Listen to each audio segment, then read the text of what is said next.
Assalamualaikum warahmatullahi wabarakatuh. Alhamdulillahilladzi anzalal Qur'an hudal linnas wa bayyinatin minal huda wal furqan. Asyhadu an la ilaha illallah wa asyhadu anna Muhammadan abduhu wa rasuluh sallallahu alaihi wasallam la nabiyya ba'da.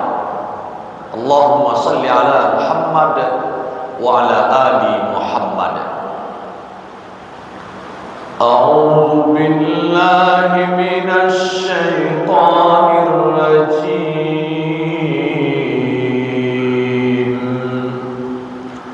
Bismillahirrahmanirrahim.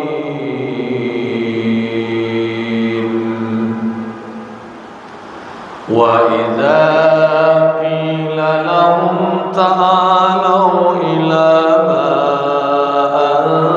anzalallahu wa ila ar-rasul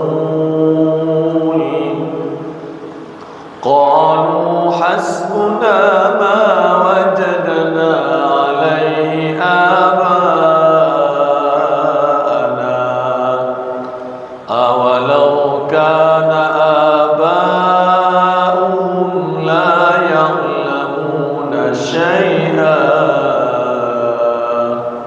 لا يعلمون شيئا ولا يهتدون.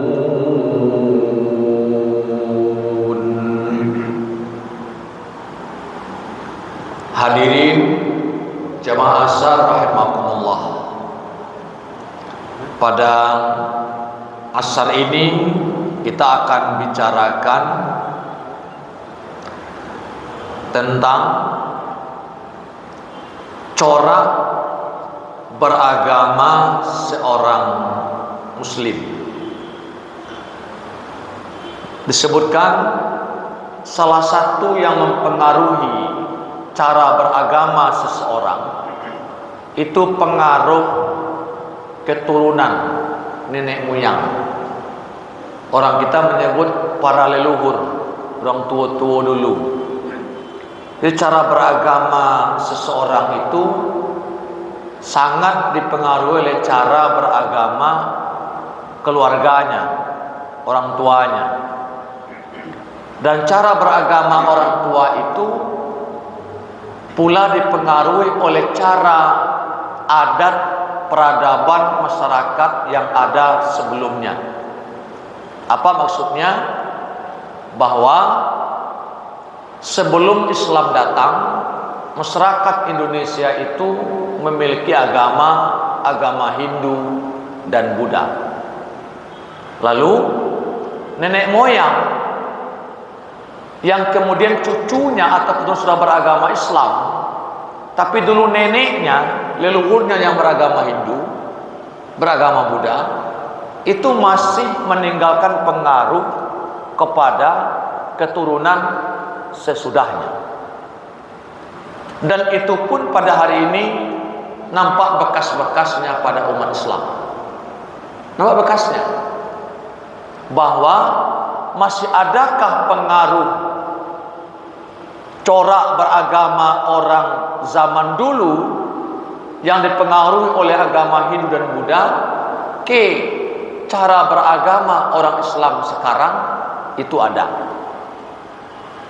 Mana di antara contoh? Ialah itu mengistimewakan hari peringatan kematian. Nah, itu kalau dicari dalil Qur'annya tidak ketemu, Pak. Tapi itu ketemunya dari kebiasaan para nenek moyang, para leluhur ketika ada salah seorang sanak kerabat meninggal dunia. Nah, itu dibuat hari-hari khusus.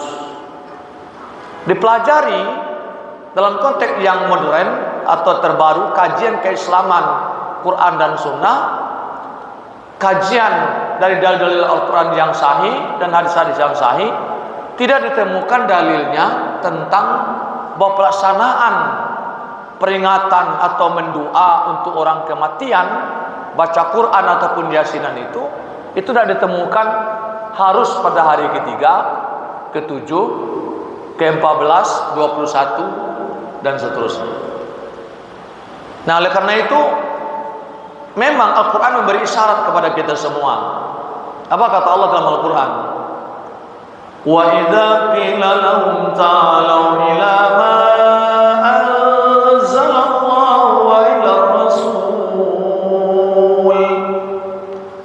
Apabila dikatakan kepada mereka, marilah mengikuti apa yang Allah turunkan dan mengikuti Rasul. Qalu hasbuna ma wajadna alaihi aba'ana.